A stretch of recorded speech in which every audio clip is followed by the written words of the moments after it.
So this whole article is allegedly the reflections from a man who was home educated. Well, actually, it states homeschooled, which is different.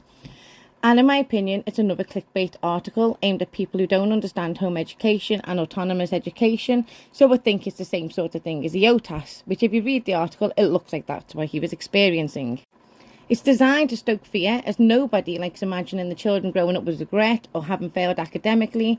So expect to see a lot more reports like this as this new bill moves through Parliament. It honestly reads like a Tory politician has found somebody to trot out and bolster their attendance drive. So this 40-year-old man is based in the UK and is sharing his thoughts on being homeschooled. He was in school until his teenage years when he described school refusal and mental health issues, and it also doesn't read like he was home educated at that time period. The article states he was out of school and being given alternative provision by tutors at home. And he states welfare officers from the school and LA were visiting and trying to get him to attend school. That is not home education. It's called eotas or EBAS, and it's run by the local authority. Back then, it was the home tuition service. This isn't linked to home education, yet they've angled it as if home education left him with regret because he didn't succeed academically. However, he did attain GCSEs, attended college and went on to university getting a degree, which is usually a measure of academic success. He also worked as a journalist, which would typically be considered successful in a school child. So even if he was home educated, I don't understand how they can imply that he failed academically as a result. In one of the other articles, which I no longer have access to because you've got to pay to read it again, it read as if he blamed his mother for the school avoidance and not the education system. But it's not really anything to do with home education, and it was about his personal mental health at that time. He was also in another article, November 2023, discussing his mental health issues as a child and adult and how that impacted his life.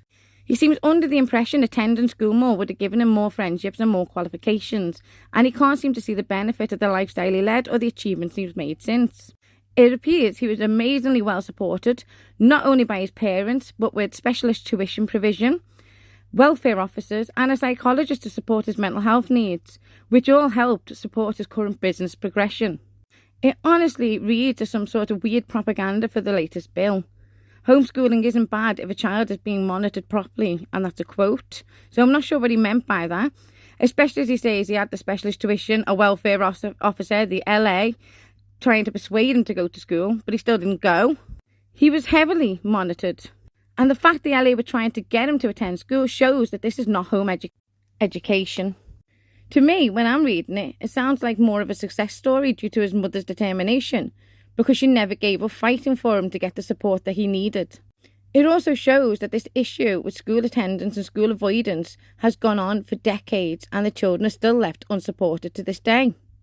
It highlights how long-standing an issue it's been across society and that little has been done to improve those services in approximately 30 years at least.